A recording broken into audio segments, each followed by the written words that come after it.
Dans un lycée, le nombre d'élèves de première année est compris entre 500 et 600.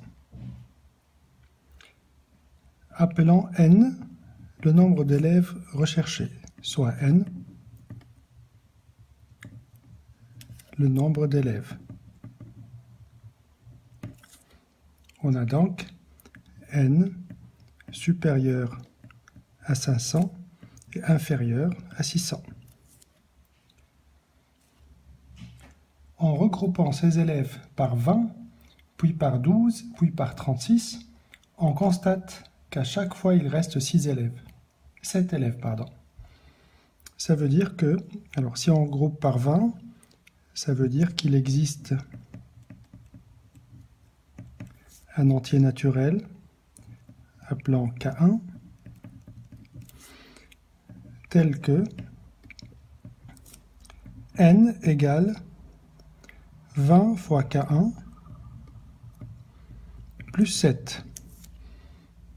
Ça, c'est la division euclidienne de n par 20. Le reste étant 7. Pareil, donc il existe K2 appartenant à n, tel que n égale 12 K2 plus 7, le même reste.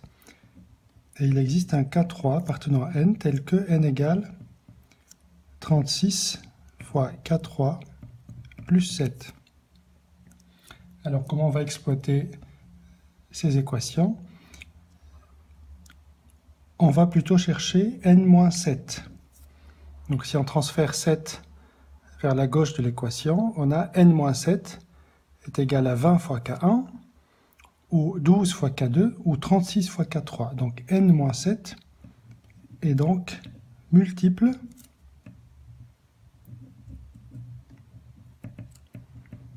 de 20, 12 et 36. Puisque c'est un multiple de 20, 12 et 36, donc c'est un multiple de leur PPCM, de leur plus petit commun multiple. On va, dans ce cas-là, chercher le PPCM de 20, 12 et 36. On va écrire chacun de ces nombres en multiplication de nombres premiers. 20, c'est 4 fois 5, donc c'est 2 puissance 2 fois 5. 12, c'est 4 fois 3, donc c'est 2 puissance 2 fois 3.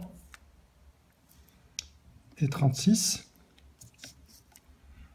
c'est 4 fois 9, donc c'est 2 puissance 2 fois 3 puissance 2. Une fois décomposé de cette façon, on peut en déduire le PPCM, donc de 20, 12 et 36,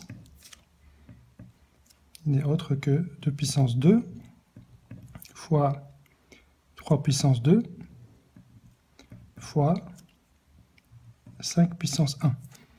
Donc on prend tous les facteurs premiers qui existent dans ces décompositions, à savoir 2, 3 et 5, et on prend l'exposant le plus élevé à chaque fois. Donc pour le cas de 2, c'est 2 puissance 2 à chaque fois, donc on prend 2 puissance 2.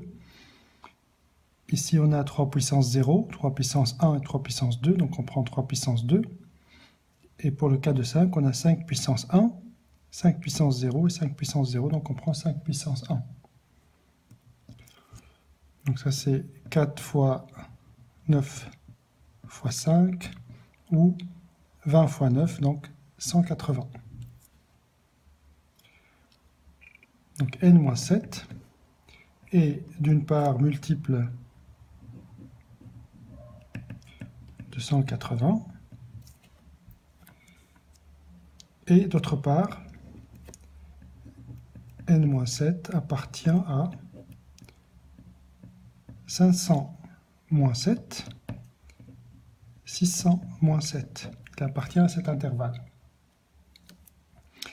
Alors, dans cet intervalle, il y a un seul multiple de 180, il y a au plus un multiple de 180, lequel? Donc d'abord on va chercher les multiples de 180.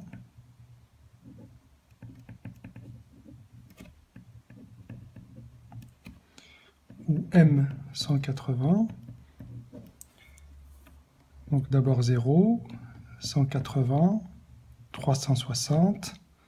On va rajouter encore 180, on a 540. Et encore 180, 720, etc. Donc un seul multiple de 180 appartient à cet intervalle, c'est 540. Donc le seul multiple